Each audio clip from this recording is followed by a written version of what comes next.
afternoon, Cygnus class, and how are you? I am missing you so much. You can't believe how much I'm missing you. But I love receiving all the gorgeous emails from your mummies and daddies, which often have pictures of you on them. And if you look at the class website page, you will be able to see your friends on the pictures on the page. Today, I thought we'd have a go at making some tablespoon biscuits, because this is one of the home learning challenges that we set. And the reason I set this is that you could do lots and lots of lovely number work with it as well. If you look at all of these spoons here, you can look at which has the most, which has the least, and the differences between how many spoons of flour is needed and how many spoons of butter is needed. So, the first thing I'm going to do is get my spoons. I've got a little spoon like this. I need to find out which is the tablespoon. So I know that the tablespoon is the biggest spoon. I've got a little spoon, a medium-sized spoon, and I've got a large spoon. So I've got small, middle, large. And I know that the large spoon is called a tablespoon. So I'm going to put the other two to one side. I've already measured out, to save some time, the quantities that I need. So we've got butter, sugar, and flour.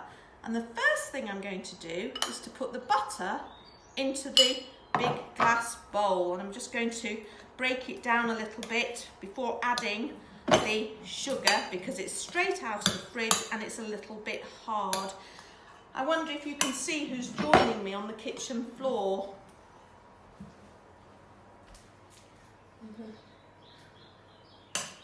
I'm going to be making these biscuits, and it won't be in one batch.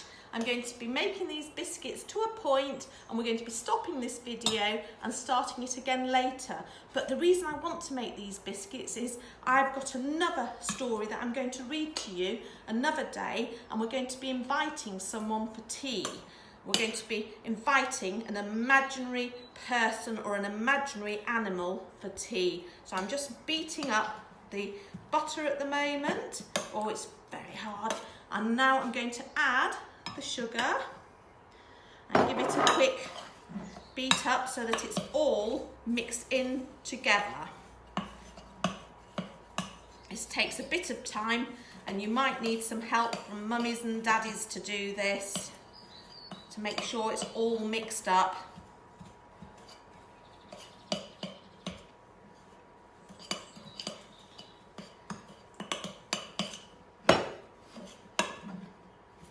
Now, the one thing I forgot to say is before I started doing this, I gave my hands a really good wash to get rid of all the germs,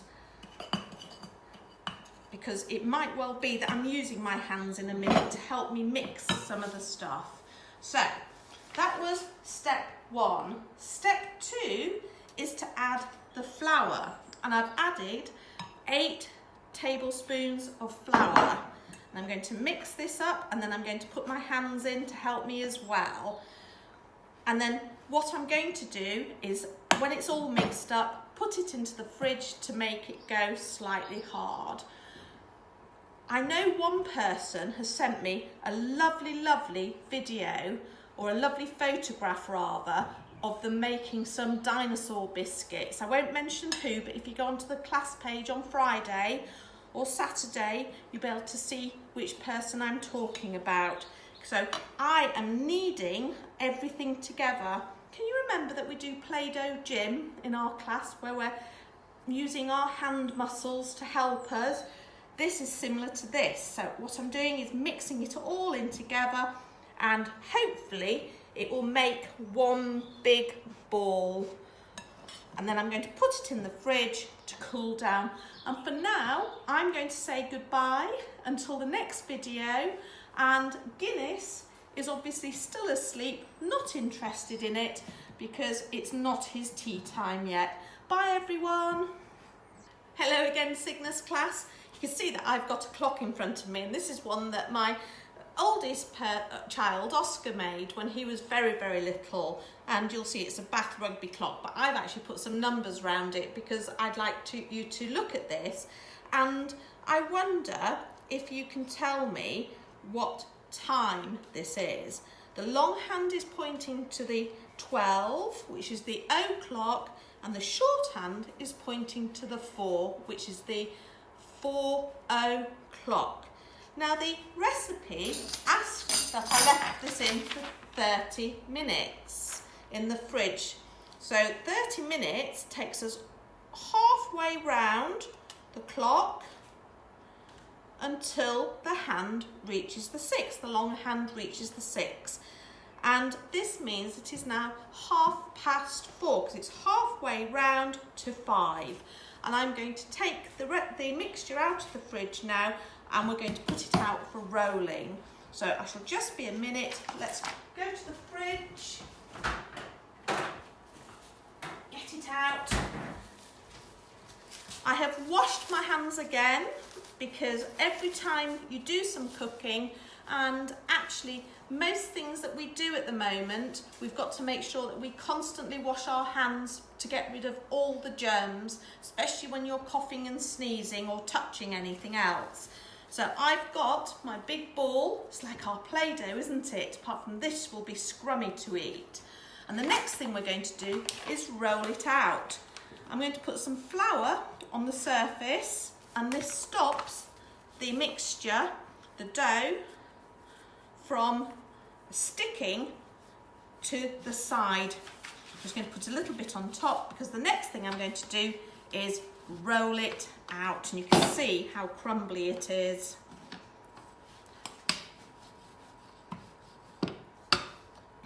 We're going to roll it out so that it's a little bit thinner. There we are. And I have got some shape cutters. I've got a butterfly and I've got a cloud, and I'm going to just cut out some shapes. I'm going to do 5 of each at the moment. 2, 3, 4, 5.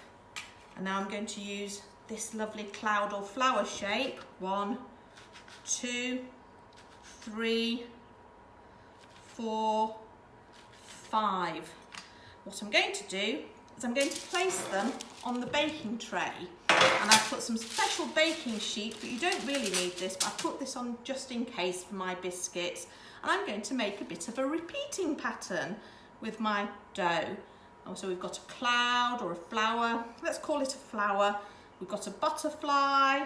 We've got a flower. I wonder if you know what comes next. So we've got flower, butterfly, flower.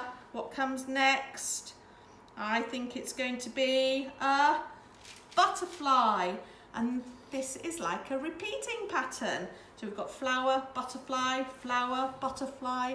What would come next in our pattern, I wonder? That's right, it's going to be a flower, butterfly. I'm going to leave little gaps in them just so that if they spread, flower, butterfly. There we are, just move them down a little bit so I can get a few more on. Now I need to see how long. What do we need next? We need flower up here. We need a butterfly there. So what does my recipe say? My recipe says it needs, oh, it's a 1 and a 2. It's a 2-digit number, and it is 12, and it's going to be minutes we're working in. I wonder if you know how many minutes there are in an hour. Do you want to go and ask a grown-up how many minutes there are in an hour? So I'm going to pop them into the oven, and we're going to do our last little bit of a video when I take them out of the oven. So see you later, everyone. Bye-bye. I've just taken the biscuits out of the oven because we've had our 12 minutes, and this is what you've got to get mummies and daddies to do because it really is hot and they need something like an oven glove on your hands. The biscuits are just cooling now and they smell absolutely delicious. Now before I go, I'm going to just give you a clue as to the story that I'm going to be reading later on in the week. And I'm going to just take away the book before we film who it might be. So, if you you look down, just down here, I've got a teapot, a milk jug, I've got a cup and saucer and a little tea plate. And I'm going to be having a special afternoon tea. Now, as much as Guinness would like to come here, I'm going to give you a clue. It's not a dog, it's part of the big cat family, and the animal comes from a continent known as Asia. It's got stripes and great big claws and great big teeth. I wonder if anyone can guess yet who I am going to be talking about. Which animal are we going to be reading about? Are you ready? Yes, it's the tiger who came to tea, which was one of my favourite storybooks. So I look forward to reading you this later on in the week. Bye!